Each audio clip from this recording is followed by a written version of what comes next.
சேனலின் அன்பான வணக்கங்கள். இன்னைக்கு நாம விங்ஸ் ஃப்ரை தான் பார்க்க போறோம். எவ்வளவு சிம்பிளா செய்யலாம் அப்படின்றத பார்க்கலாம். வீடியோக்குள்ள போகிறதுக்கு முன்னாடி ஃபர்ஸ்ட் டைம் இப்போ தான் வசனியா குக்கிங் சேனல் பார்க்குறீங்க அப்படின்னா மறக்காம சப்ஸ்கிரைப் பண்ணிக்கோங்க. பக்கத்தில் இருக்க பெல் ஐக்கானை கிளிக் பண்ணிக்கோங்க.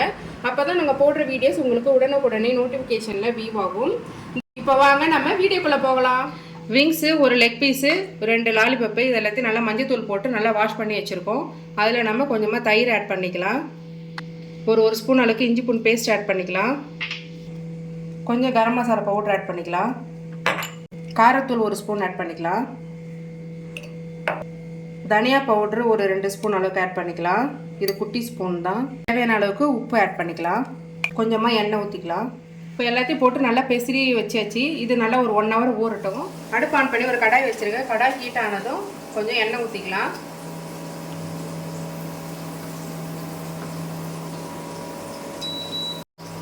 எண்ணெய் காஞ்சதும் கொஞ்சமாக பெருஞ்சீரகம் ஆட் பண்ணிக்கலாம். பெருஞ்சீரகம் பொரிஞ்சதும் வெங்காயம் ஆட் பண்ணிக்கலாம். வெங்காயத்தை ஆட் பண்ணி நல்லா வதக்கிக்கலாம். வெங்காயம் நல்லா வதங்கிடுச்சு. இப்போ தக்காளி ஆட் பண்ணிக்கலாம்.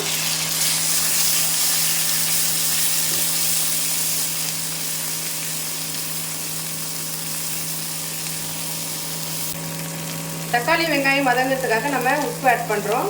ஆல்ரெடி நம்ம சிக்கனில் உப்பு ஆட் பண்ணி மேரினேட் பண்ணி வச்சுருக்கிறோம். அதுக்கேற்ற மாதிரி நீங்கள் உப்பு அட்ஜஸ்ட் பண்ணி ஆட் பண்ணிக்கோங்க. ஒரு மூடி போட்டு வச்சு இது கொஞ்சம் அப்படியே வதங்கினே இருக்கட்டும். இப்போ நம்ம மேரினேட் பண்ணி வச்சுருக்கிற சிக்கன் இதில் ஆட் பண்ணிக்கலாம்.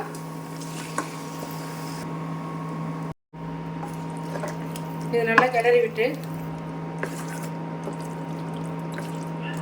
இப்போதைக்கு தண்ணி எதுவும் ஊற்ற வேண்டாம்.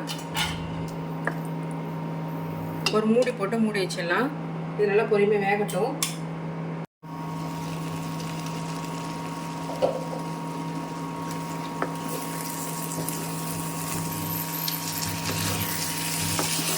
இது அப்பப்போ சிக்கனை நல்லா கிளறி விட்டுக்கலாம். அப்போ தான் எல்லா சைடும் நல்லா வெந்து வரும்.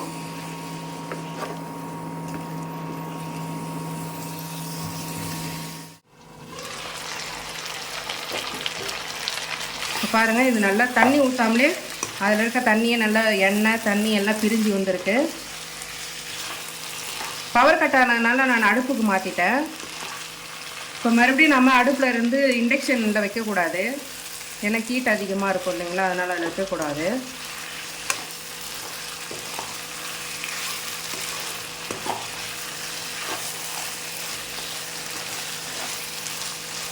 இது இன்னும் கொஞ்சம் நல்லா ட்ரை ஆகி வரட்டும். நல்லா எண்ணெய் பிரிஞ்சு வரணும். நல்லா கிளறி விட்டு இப்போ இந்த ஸ்டேஜில் கொஞ்சமாக கொத்தமல்லி தழை ஆட் பண்ணிக்கலாம்.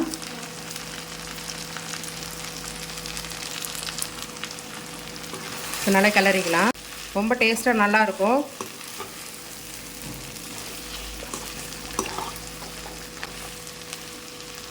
அவ்வளோதான், நம்ம செஞ்ச விங்ஸ் ஃப்ரை ரெடியாக இருக்குது. இதே போல் நீங்களும் வீட்டில் ட்ரை பண்ணி பாருங்கள். இது குழந்தைங்களுக்கு ரொம்ப பிடிக்கும். இந்த ஸ்டேஜில் அப்படியே இறக்கிக்கலாம். இல்லை இன்னும் கொஞ்சம் நல்லா ட்ரையாக வேணுனாலும் இன்னும் கொஞ்சம் நேரம் வச்சு இறக்கிக்கலாம். நான் இப்போ இந்த ஸ்டேஜில் கொத்தமல்லி தழை ஆட் பண்ணி ஒரு கிளறி விட்டு அடுப்பு ஆஃப் பண்ணிக்கிறேன். இதே போல் நீங்களும் வீட்டில் விங்ஸ் ஃப்ரை செஞ்சு பாருங்கள். இதை செஞ்சு பார்த்துட்டு எங்களுக்கு கமெண்ட் பண்ணுங்கள். இந்த டிஷ் உங்களுக்கு பிடிச்சிருக்கு அப்படின்னா மறக்காமல் வசனியா குக்கிங் சேனலை சப்ஸ்கிரைப் பண்ணிக்கோங்க. பக்கத்தில் இருக்க பெல் ஐக்கானை கிளிக் பண்ணிக்கோங்க. அப்போ தான் நாங்கள் போடுற வீடியோஸ் உங்களுக்கு உடனுக்குடனே நோட்டிஃபிகேஷனில் வியூ ஆகும். மீண்டும் நம்ம வேறு ஒரு ரெசிபி வீடியோவில் சந்திக்கலாம்.